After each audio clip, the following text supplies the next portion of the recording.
In 1947, Andy Dufresne, a banker in Maine, is convicted of murdering his wife and her lover, a golf pro. He is sentenced to 2 consecutive life sentences and sent to the harsh Shawshank prison. Red, a local smuggler, is being interviewed for parole after spending 20 years at Shawshank. The inmate, nicknamed Fat Ass, breaks down and cries, but the chief guard beats him. Andy remains composed and tries to find a rock hammer for his hobby. Red warns Andy about the Sisters, a group of prisoners who sexually assault other prisoners, including Boggs, who has a crush on Andy. Despite his cold demeanor, Red sees something in Andy and likes him. Throughout his first 2 years, Andy works in the prison laundry and fights off Boggs and the Sisters. Despite being beaten and raped, he keeps quiet about it. Andy, a banker, is assigned to tearing the roof of a prison building, a job that gives him a break from the usual routine. He helps Hadley pay taxes for an inheritance and offers to help him with paperwork in exchange for cold beer. Hadley initially threatens to throw Andy off the roof, but eventually agrees. Red believes Andy may have engineered the privilege to build favor with the prison guards and fellow inmates, but he believes it was simply to feel normal again. At a movie, Andy requests Rita Hayworth, which Red agrees to place. He encounters the Sisters and is brutally beaten, putting him in the infirmary for a month. After being transferred to a prison hospital, he finds rocks for him to sculpt and a giant poster of Rita Hayworth in his cell. Warden Samuel Norton uses a surprise cell inspection to size Andy up and encourages him to keep reading the Bible. Andy is advised to work in the prison library with aging inmate Brooks Haitlin, where he provides financial advising to most guards and helps them with their income tax returns. He also sees an opportunity to expand the prison library and writes letters every week. His financial support practice is so appreciated that guards from other prisons seek Andy's financial expertise, even the warden himself. Brooks, a prisoner who has spent 50 years at Shawshank, becomes institutionalized and unable to adapt to the outside world. After being paroled, he moves to a halfway house and a supermarket job. Brooks eventually commits suicide, leaving a message Brooks was here carved on a wooden beam. After 6 years of writing letters, Andy receives $200 from the state for a library and a collection of old books and phonograph records. He finds a copy of Mozart's The Marriage of Figaro among the records and plays it over the prison's PA system, captivated by the music. Red disagrees with Andy, claiming that hope is dangerous in prison and advises him to get used to living without it. As Red's parole hearing is over, he realizes he's been in prison for 30 years and uses the same words 10 years earlier with no enthusiasm. His parole is rejected again, and Andy gives him a harmonica to commemorate his 30 years. In 1965, Tommy, a young prisoner, comes to Shawshank to serve time for breaking and entering. Andy suggests he consider another line of work, but Tommy is frustrated when he takes the exam. He shares the story of a former cellmate who boasted about killing a pro golfer and his lover, who had been in prison for those murders. Andy, hopeful, meets with the warden, expecting Norton to help him get a new trial with Tommy as a witness.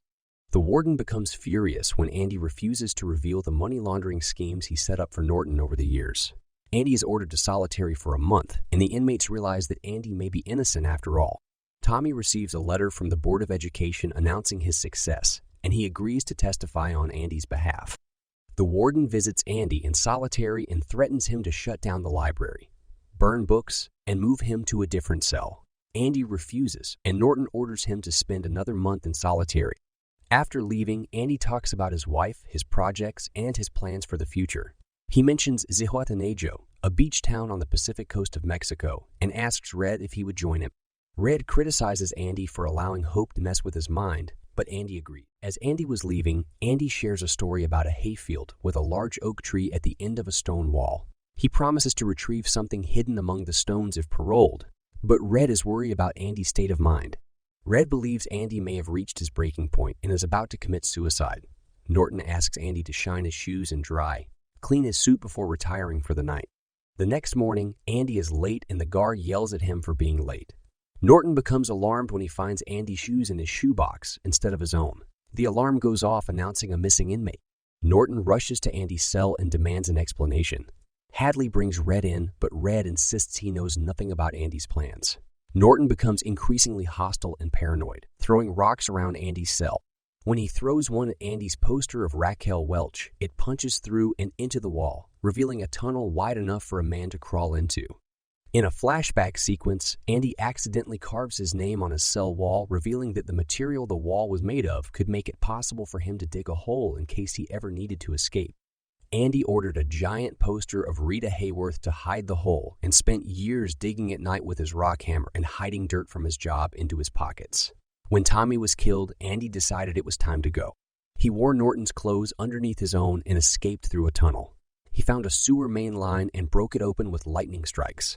After crawling through 500 yards of raw sewage, Andy emerged in a brook outside the walls. A search team later found his prison clothes, a bar of soap, and a worn-out rock hammer. As the warden and Red discover Andy's genius escape, he visits the Maine National Bank in Portland, where he had put Norton's money. He closes the account and leaves with a cashier's check. He asks them to drop a package in the mail, which contains Warden Norton's accounting books and Andy's written confessions and testimony. The Maine State Police storm Shawshank prison, and Hadley is arrested for the murder of Tommy. Warden Norton opens his safe in his office, finds the Bible he gave Andy with a note saying that salvation did lay within, and finds the book of Exodus cut out in the shape of Andy's rock hammer. Norton commits suicide by shooting himself in the head, questioning if the warden thought Andy could have gotten the best of him. Red receives a postcard from Fort Hancock, Texas, claiming Andy made it to Mexico for freedom. He and his friends discuss Andy's exploits, but Red experiences depression for missing his friend. At his parole hearing in 1967, Red explains that he regrets his past actions and asks the parole board to leave him alone. Red's parole is granted, and he lives and works at the same places as Brooks, even seeing Brooks' message carved into the wooden beam. He visits a pawn shop with guns and contemplates returning to prison, but remembers the promise he made to Andy. He buys a compasses behind the guns and follows Andy's instructions, hitchhiking to Buxton and finding a large black stone with instructions to find him in Zihuatanejo. Red feels the power of hope and feels exhilarated by the feelings inside him. After carving a new message in the wooden beam, Red violates parole and leaves the halfway house, leaving the halfway house unconcerned. He takes a bus to Fort Hancock, crosses into Mexico, and the two friends are finally reunited on a Pacific Coast beach, just like Andy had hoped for.